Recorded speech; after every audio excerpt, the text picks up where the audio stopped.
नमस्कार दोस्तों, live news में आपका स्वागत है। तो दोस्तों आज आरबीआई की तरफ से बहुत बड़ी खबर उभर के आ रही है और ये डेफिनेटली आने वाली दिवाली में भारत के लिए कोई आविष्कार से कम नहीं है। तो दोस्तों ये खबर जुड़ी हुई है भारत के फॉरेक्स रिजर्व के बारे में। तो आपको दोस्तों बता देते कि बेसिकली फॉरेक्स रिजर्व ये होता है कि हर एक देश के पास यूएस की करेंसी कितनी रहती है और यूएस और विदेशी जो टॉप नॉच करेंसी है उसका कुल मिला के यूएस डॉलर में कितना अमाउंट होता है उसको फॉरेक्स रिजर्व्स बोलते हैं।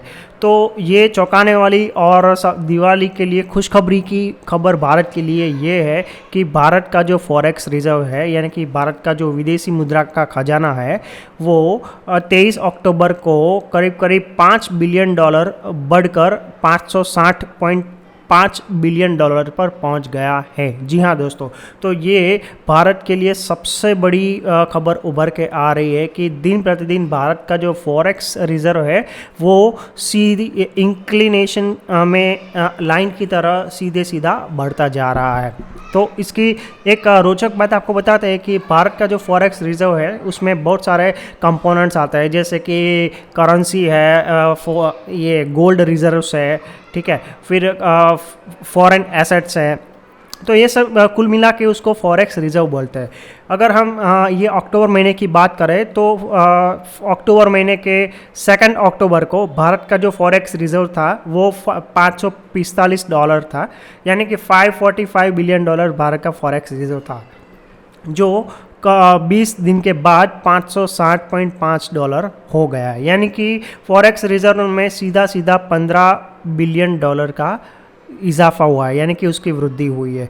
तो ये सही में भारत के लिए बहुत उपलब्धि है कि दिन प्रतिदिन भारत का जो फॉरेक्स रिजर्व है वो तेज़ी से बढ़ता जा रहा है।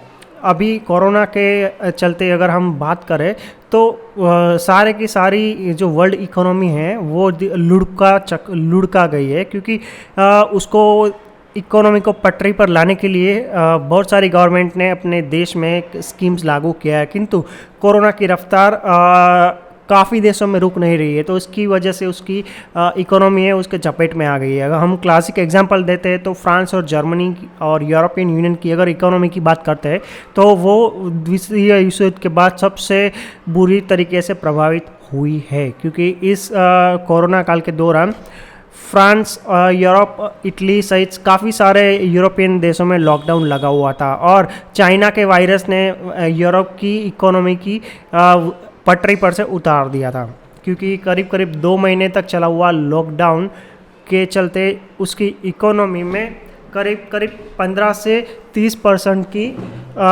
डाउन साइड में चली गई थी।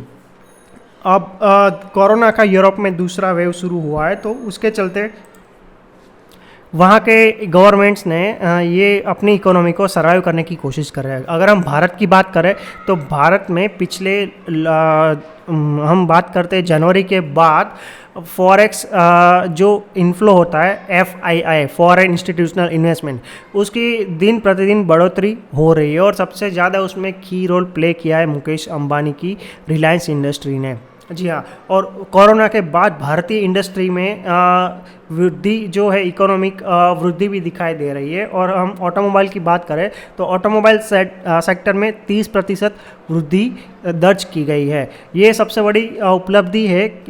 2-2.5 साल के बाद 30% ग्रोथ हुआ है सेलिंग में। तो दोस्तों ये भारत के लिए बहुत बड़ी अच्छी बात है और बहुत बड़ी खबर निकल के आ रही है कि भारत का इकोनॉमी इम्प्रूवमेंट हो रही है और प्रोग्रेसिवली बढ़ती जा रही है और भारत का फॉरेक्स रिजर्व भी बढ़ता चला रहा है। तो दोस्तों आपका क्या मंतव्य है फॉरेक्स रिजर्व के बारे में और भारत की इकोनॉमी के बारे में, या फिर आपका कोई भी क्वेश्चन हो तो कृपया कमेंट करके कमेंट बॉक्स पर ज़रूर बताइएगा और हम कोशिश करेंगे कि आपके प्रश्न का प्रत्युत्तर देंगे। धन्यवाद।